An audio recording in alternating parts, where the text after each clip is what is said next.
Speaking of quarterbacks, Kurt Warner's here to rank the best of Week 4. Was this a tough week for you, Kurt? I tell you what, Lynn, they're always tough.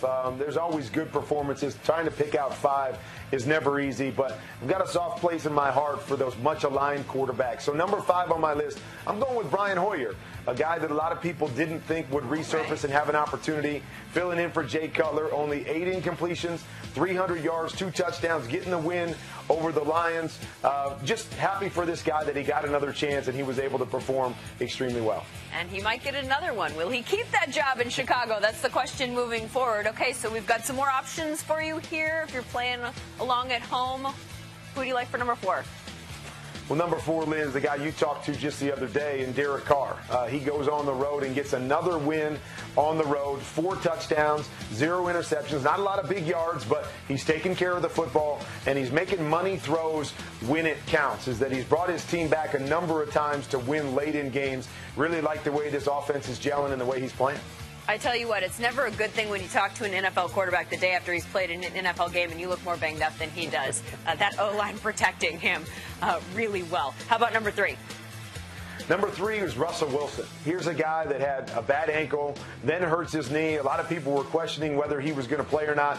Me personally, I wondered how effective he would be against this good Jets defense, and he went out and carved them up on the road. A bunch of big throws, big plays, more with his arm than his feet.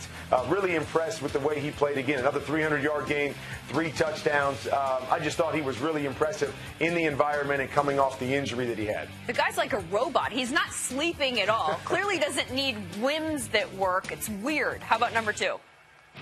Well, number 2, this is going to surprise a lot of people. When you throw for 500 yards, how do you not get number 1 on the list? But I'm putting Matt Ryan at number 2. I mean, 500 yards is ridiculous, regardless of the game. Granted, 300 of them went to the same guy. Obviously, Julio's pretty good. But Matt Ryan's playing at an extremely high level. Been one of the best quarterbacks all year long. Didn't disappoint last week against a team in Carolina. We thought their defense would show up much better, but he's playing really, really well, and he fits in at number 2. Can I guess your number 1? Because there's only one person left over here that has any shot of beating Matt Ryan.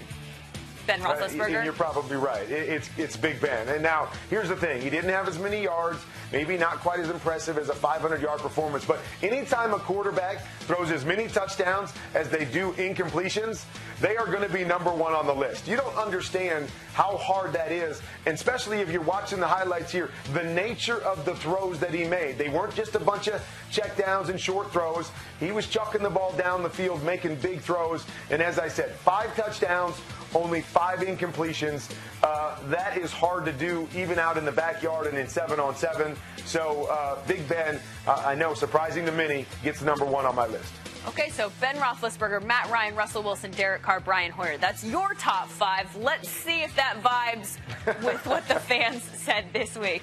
Usually there are a few distinctions here, and this week it looks like there are. Matt Ryan, they liked him at number 1, and they also have Drew Brees and Dak Prescott on their list.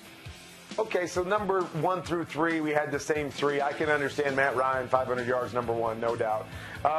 Dak Prescott, again, I didn't think he was overly impressive. Drew Brees, bringing his team back, I like what he did. But as I said, I love that Brian Hoyer got an opportunity and he was able to shine and get his team a win. And then Derek Carr, I just think he's been good. 4 touchdowns, 0 interceptions. For me, hard to leave that off the list. Fans clearly don't have the soft spot in their heart for the much maligned quarterbacks that you do. Kurt Warner, that is your top 5 for Week 4. We'll see you again in Week 5. Thank you so much.